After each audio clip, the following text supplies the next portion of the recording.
thing I noticed. Woohoo! It's good to have audio on. Naturally. Teacher, please allow students 3 minutes, 7:25, 7:25, that back. Thank you. Thank you, dear. I think you might actually be the last one anyway, but that's okay. We'll get there. The roads were still absolutely terrible this morning, at least in the neighborhoods, because I know my neighborhood was trash. There we go. All right. But that's everybody. This is the whole class. Look at that. Everybody's here. Is here, everybody? All right. So, I know it has been several weeks since we properly mathed. I get that. Do y'all remember what the heck I even mean when I say end behavior? The infinity things. Yes. So it's one of the several times we used infinity. So, how would you describe these arrows to me? You could use real words, math words, whatever words you want to use. How would we describe these arrows? I got 2 here. Start with the left one. Which way does that arrow go? Negative. Yep, so that's our x's are approaching negative infinity. All that means is this means left arrow.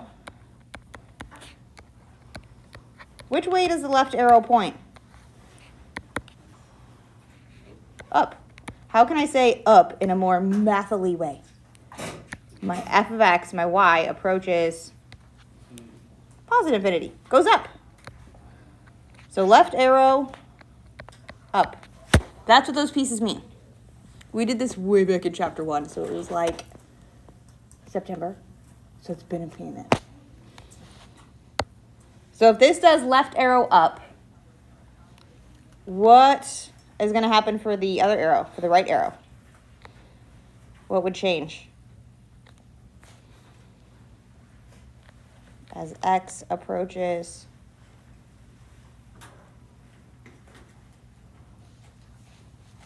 so if that was to my left and we went to negative infinity and now we're going to the right, these would be our positive x value, so we're headed towards positive infinity. Oof. Oh. So what's different between my left arrow and my right arrow? It's going down. So f of x is going to approach, how do I put down? Negative infinity. So again, this means right arrow down. So if my left arrow went down, we could use this notation. If my right arrow went up, we'd use it like this. We've done this, but it's been a hot minute, and then we have 2 whole weeks of not thinking about mathing. So we're going to go back into detail on these again today, but I just wanted us to kind of think about what we remembered. So there are going to be pieces in this semester that call back to things we did last semester. Okay, they're all connected. It's all the same concepts. It's just a whole lot of stuff in a whole lot of years. Okay? Questions? So tuck the bell work in a folder, notebook, whatever you want to do, however you keep track of stuff. If you want to fold it up and put it in your notebook, totally fine. If you fold it, crinkle it, I don't care. Just keep track of it. Ideally, don't punch holes in it, or like lots of holes. You can put it in a binder if you want, but don't like confetti. So we are going to do notes today. If you need a notebook, I have a few spares. If anyone needs a notebook. But we're going to take some notes today. We're going to start chapter 4. First semester it was kind of a chaos semester. We did chapters 10, 1, 2, 3, and half of 6. So, chaos. This semester we will finish 4, 5, the rest of 6, 7, 8. Much more normal numbers.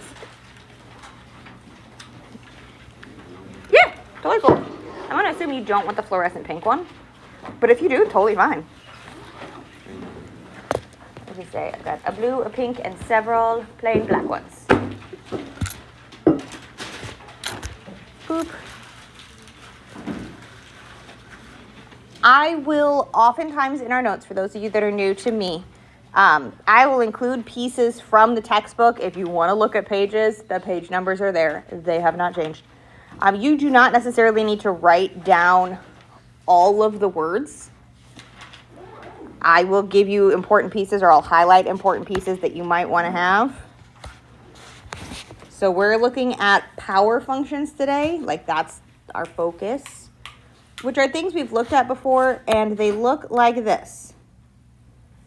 We have mostly done them when they were squares, like x squared, 3x squared, 4x squared, that kind of jazz, but we're going to look at it with other powers today too. A couple of words for us to remember is our leading coefficient. And what that is that's the number in front. Ooh, that is a weird piece. There we go. In front of the x. So if we had 3x squared, that 3 would be the leading coefficient. I love that I'm using the first example on there when I'm actively talking about it and not making it up. That's okay. I'm just noticing that I'm using its example that I've already written down. Yeah, my brain is fun.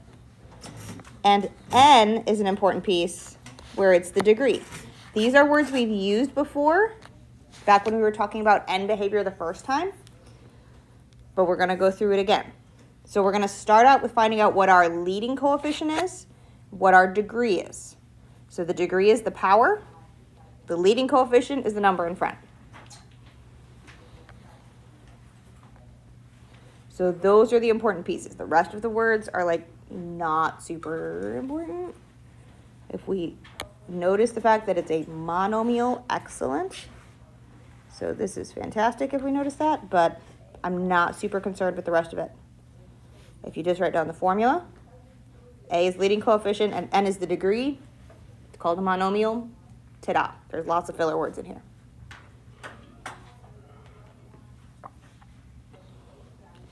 And we're going to start with identifying our degree and our leading coefficient. So remember, degree is our power, leading coefficient is the number in front. So on f of x down here, what is our degree? It's the power. So degree is our power. So our degree is the wrong color. Is 2. What is our leading coefficient?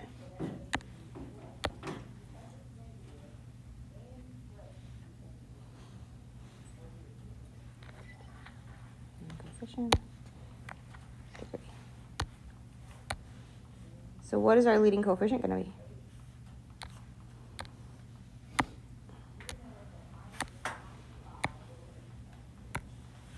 What's the number in front?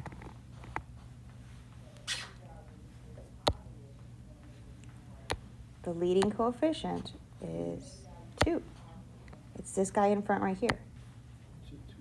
I did say 2. I highlighted the 3, thought the 3, and then proceeded to say the 2. The leading coefficient is the 3. It's the number in front. So leading coefficient.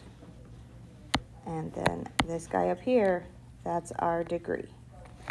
I'm just far enough apart. I'm going to change that a little bit brighter. So let's try that again on the right-hand one, because these are going to be important pieces that we need to have for the next couple of days. What is our degree on this one? The degree is 3. So I'm just going to put like this, just so we're very clear. Degree is 3. How about our leading coefficient? What do we think?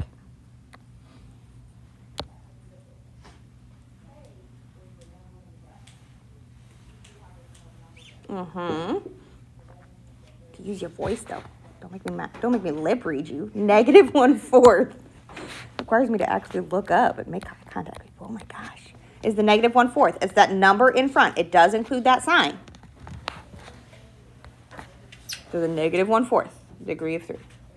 Okay? Someone okay on those two pieces? Because we use that information to describe our end behavior. So the stuff that we wrote in the bell work, we're going to write about these guys. So we're going to go through the whole kit and caboodle again for end behavior, just because I know it's been a hot minute. So we have a lot of options when it comes to end behavior. We're going to have our even degrees and our odd degrees, positive or negative leading coefficient. We're not really looking at what the numbers necessarily are. Like the difference between a 3 and a 5 is not that difference. They're both odd numbers. The difference between a 2 and a 4 is not that. It doesn't make any difference for end behavior because we're looking at those arrows when things are out really far. So our even degrees, I'm just going to put our little ax to the n. So if our degree is like 2 or 4 or 6 or 8, even degrees, powers. That means it's going to be something that's either happy face, it might have more extra wiggle squiggles, but it still kind of vaguely does a happy face, or it might do something like a frowny face parabola. It could even wiggle squiggle that way. Even degrees are going to have matchy arrows.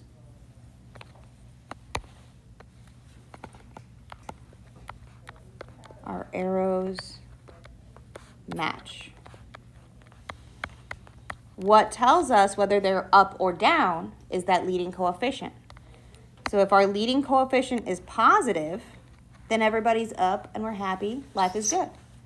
If everybody's down, frowny face, and everybody's negative.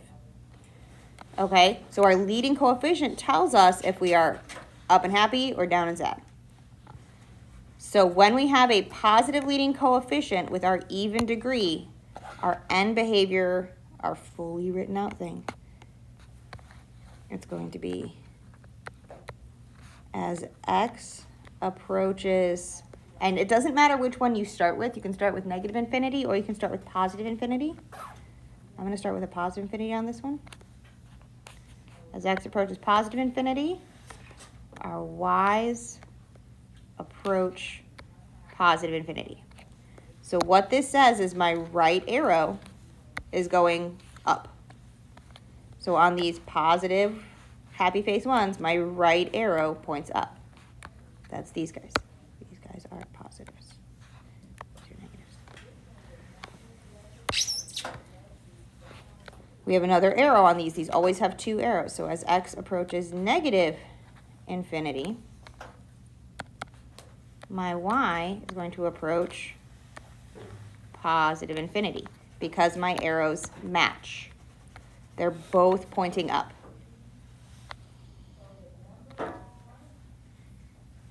And you need to have both of these lines to have your end behavior. You have to have both pieces. You have to describe both arrows.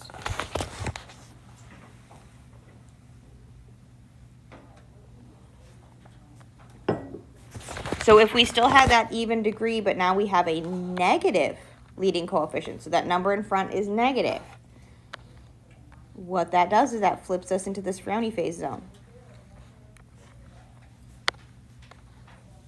So the way we're going to write our end behavior down here is as x approaches, I'm going to switch it this time just because it genuinely does not matter what order we do it in, and it's good to keep it fresh in our brain.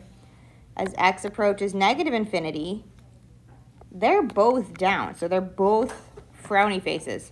So my y's are going to approach negative infinity. They're going down. I'm yelling timber. I know, I crack myself up. And then as x approaches positive infinity, our y's approach matchy, negative infinity. So this says left arrow down, and this says right arrow down. Our even degrees, our y's are always going to match. Always, always, always. So even degrees, your y's match.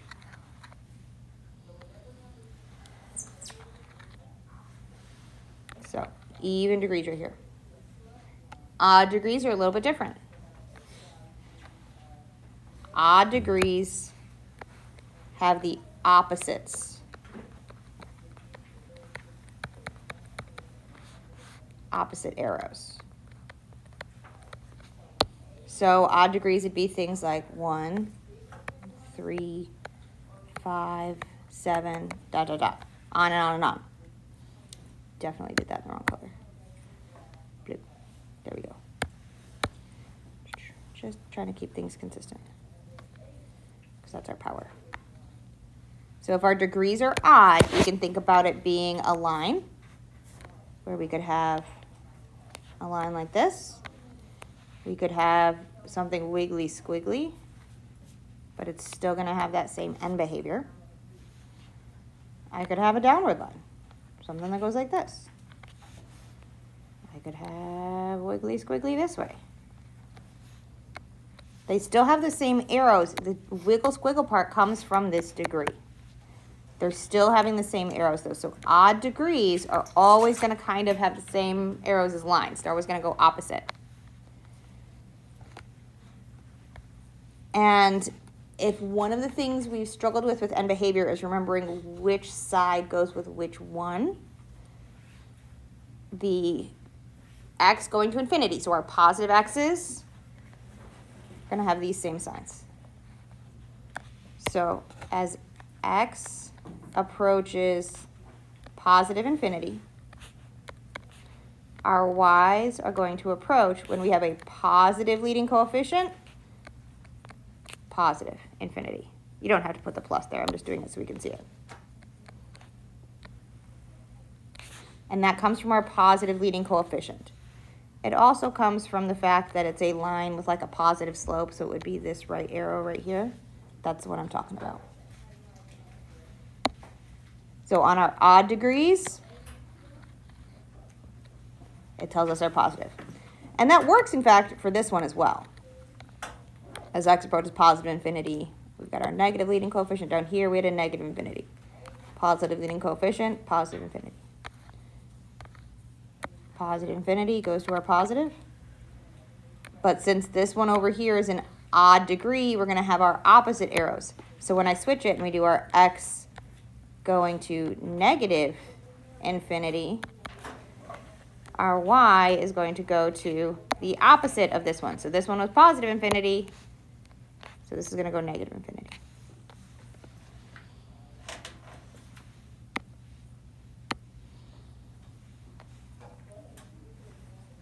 And our last option for this, I know there's lots of things here.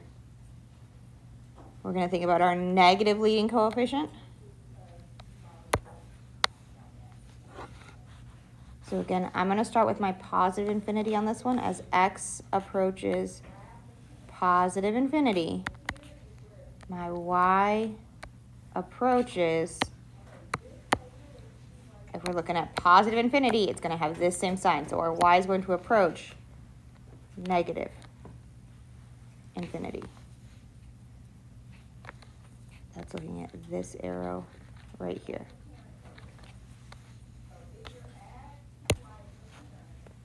So then our last piece on this page here is our opposite arrow. So as x approaches negative infinity, y approaches, this is an odd degree, so we have our opposite arrow.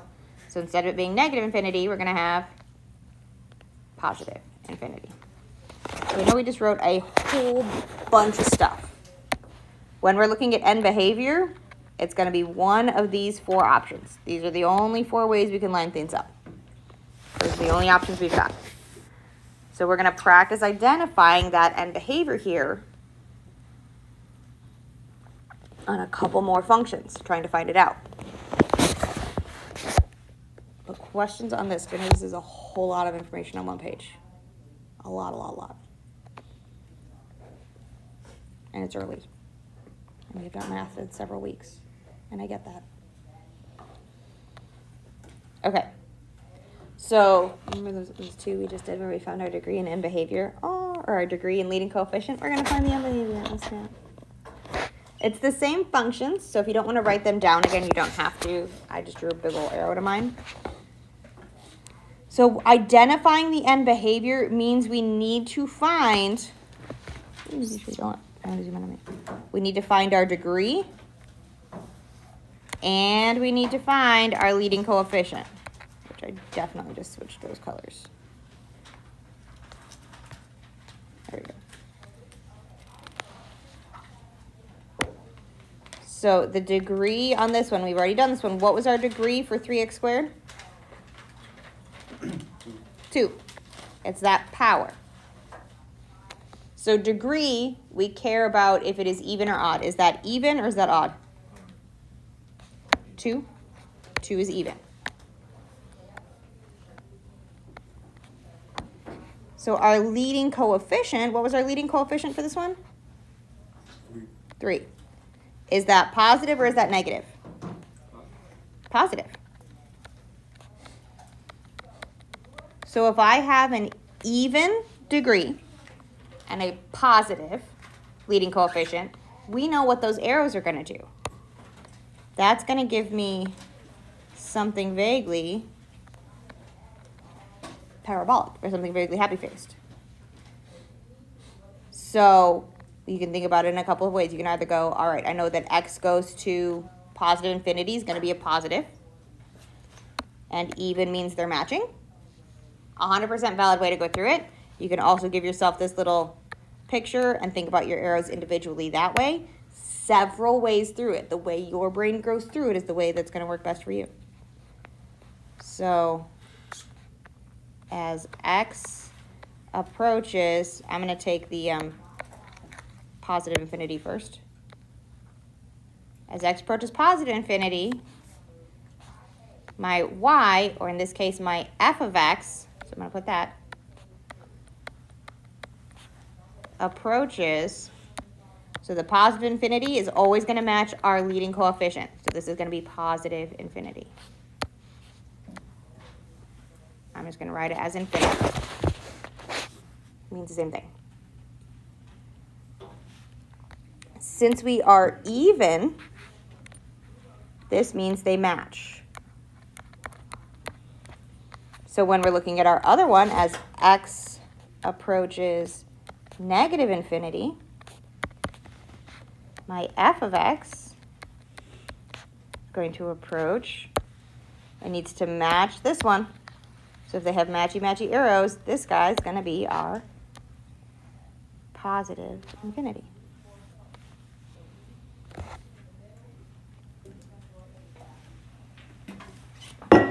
Ooh, clang.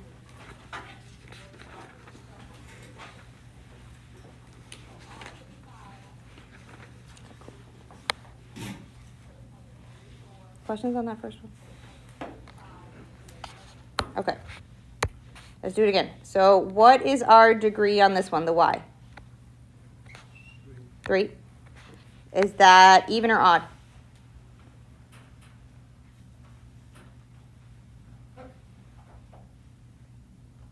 Even or odd for 3? Even. Is 3 even or odd? Oh. 3 is odd. It's an odd number. And our leading coefficient is that negative 1/4.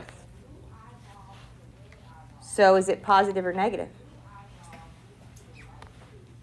It's not a trick question. Negative.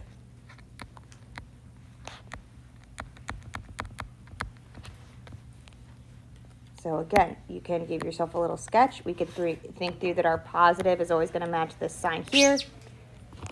However you want to do it. Odds are always going to give us opposite, and I'm right on the edge. There we go. Opposite arrows. So odds are opposites. So as x approaches positive infinity, this one's called y, so I'm going to just call it y is going to approach whatever our leading coefficient has, that negative sign, infinity.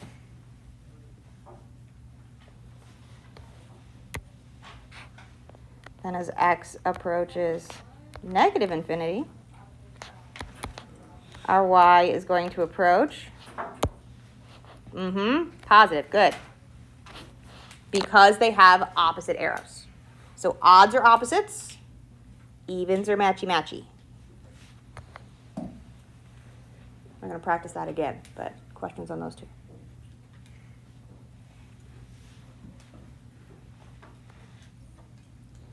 Okay. So we've got two more to do here. They have different names. They don't mean anything different. It's just that we called the one on the previous page Fred. This one's called George. This one's called Ron. F of x, g of x, r of x. They're just Y dressed up in a disguise. He's hiding. Super clever disguise. It's a finger mustache. So our g of x, we still need to find that leading coefficient and that degree. We need to know those pieces. So what is our degree here? 4. Excellent. Is that even or odd? Even. How about our leading coefficient? 2. Positive or negative? Positive. If I know it is even and I know it is positive, I know what's going to happen to my arrows. They're going to match. And they're both going to point up because it's positive. So again, you can give yourself the little picture and think of it that way. You can think it through being x approaching positive infinity is going to match this sign. Whichever way your brain does it, do it that way. So as x approaches positive infinity, our g of x here is going to approach our same sign as that leading coefficient. Our positive x's approach that leading coefficient, so we're approaching positive infinity. And as x approaches negative infinity, we use the fact that it's even to tell us that it's going to match, so our g of x is going to approach positive infinity because they match, because it's even. Double check myself sometimes. Yes.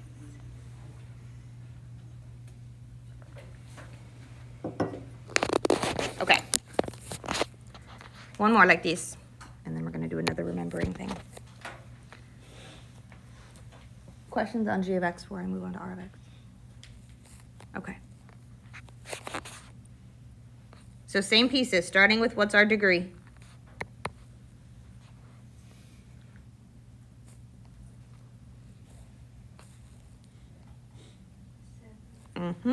Gorgeousness. What is our leading coefficient? Gorgeousness. So, are we even or odd?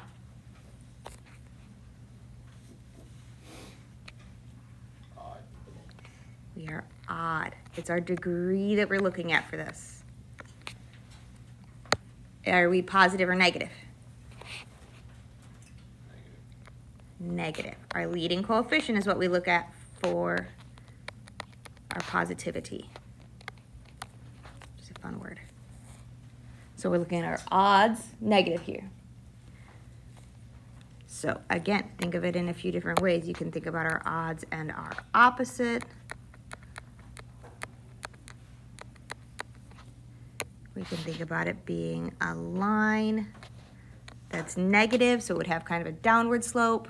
Lots of different ways for your brain to process through it. And part of the challenge of Algebra 2 is there are so many different pathways through all the math we do. And so you're going to find which works in your brain, and that's how you're going to go.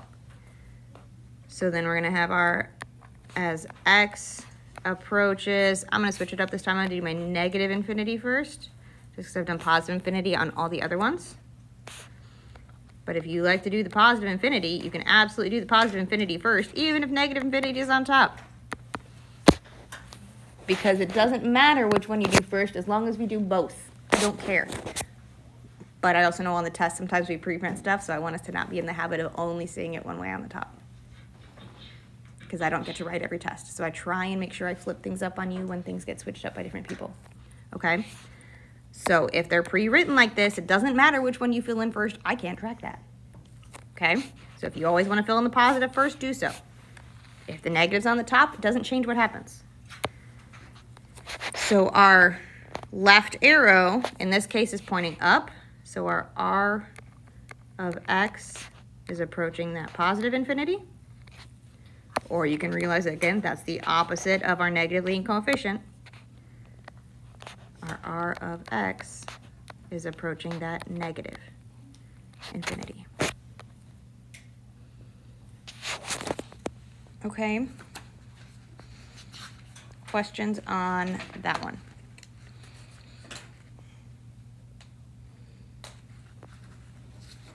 Okay.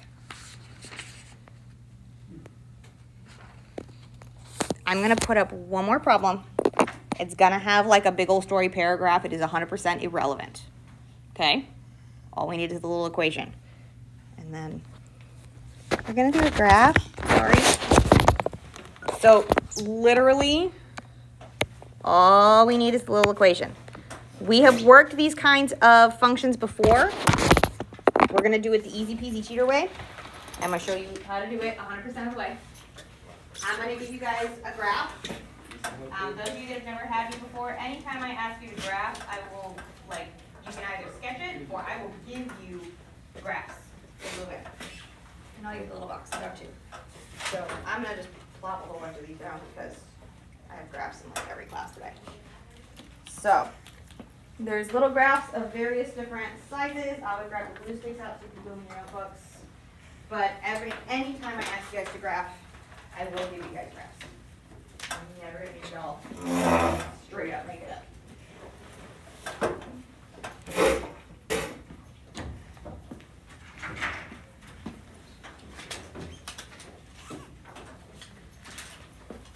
Here are blue sticks. If the blue sticks die on you, please let me know. I have gazillions of them, but they were purchased, I think, before I started at this school, so yay. What's up? How do you know which one's going to be? Well, I know when they match. How do you know which one's going to be negative? So we have to, for the x's, we have to do both. We're going to do left and right. Oh, Right that's what is these two are going to be. we're always going to have Does both. it matter if it's positive or negative first? Does not matter. Does not matter. And then, The positive x and then goes these with two are the always same going to be as the opposites. Not always. So you went to negative.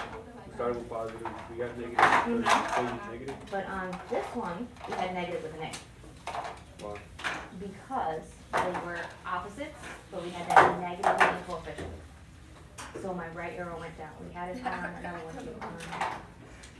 On our negative, oh, we didn't do a negative even. So if we had a negative Negative even, we're even. also, that's negative on. So but a negative even would also have that right arrow pointing downwards. So the leading coefficient, that same sign is always going to be with your positive axis. Every time. Whatever that leading coefficient sign is goes with the positive axis. All right, so on our first homework, we are going to have a graph here that looks something like this that we're going to do. Where you're asked to graph something like this.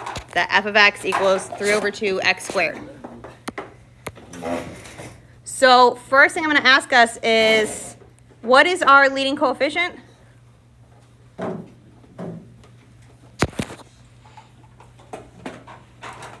What's our leading coefficient? 3 over 2. What is our degree? 2. Irrelevant, but I wanted to practice it anyway. When we're asked to make a sketch or a graph like this, what we're going to do is we're going to make ourselves a table where we pick out some x's to find some y's.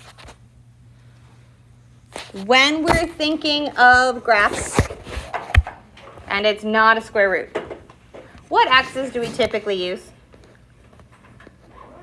If we want to have a really good view of what's happening. -2. because we want a really good view of the middle, right? So we tend to use things like -2, -1, 0, 1, and 2, right? We use that on a lot of our parent functions last semester. In this case, we're not necessarily doing a parent table with a transformation. You totally can, 100% valid, absolutely works. We'd have an A here. Shortcut version is plug and chug. I can take my 3/2 and substitute in that x, -2, and square it. Just substitute it into our equation up here. I could do that with the -1. My 3/2, -1, squared. And you can plug and chug and do that to find your y values. Okay, so this is going to give us pieces, and we're going to type them in the calculator.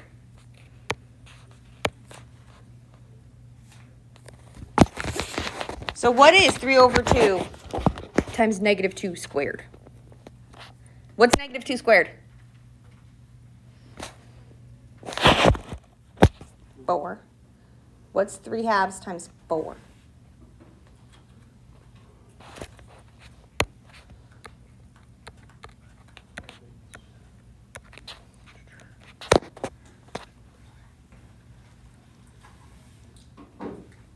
3/2 times 4.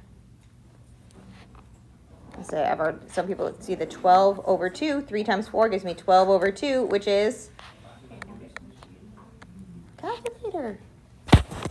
They're back there. Calculators. Use them. You can type this whole thing in the calculator. You can do all of this. Yep. Yep. How about 3/2 times -1 squared? What's -1 squared? -1, there we go. -1 times -1. 1. So 3/2 times 1? 3/2. What's 3/2 as a decimal? Huh? First homework of the semester. Oh.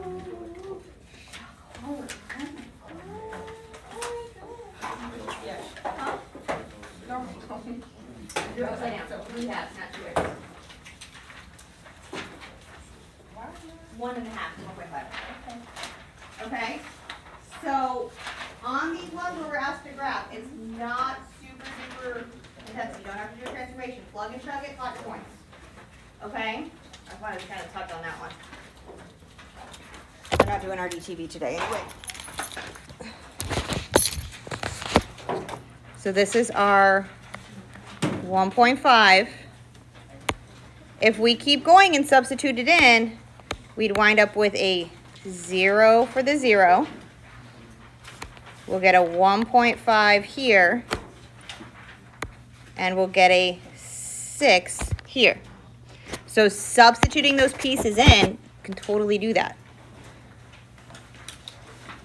So getting our points, it's gonna look something like this.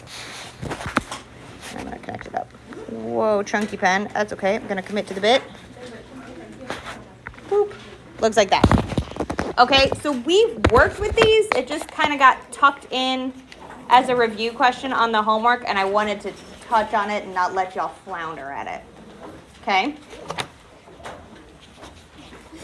So that's question number 2 on that homework is just like this, but question 1 and 3 are exactly what we did today. And 5. Okay? So we'll touch on a little bit more of this tomorrow. Oh, sorry, no. 1 is what we did today. 3 and 5 are what we're going to talk about tomorrow, where it's got more pieces. So that worksheet is not due tomorrow. There's things on it we haven't talked about. It is not due until the 10th, which is Friday. Okay, so we'll talk about it tomorrow, and then it's due on Friday.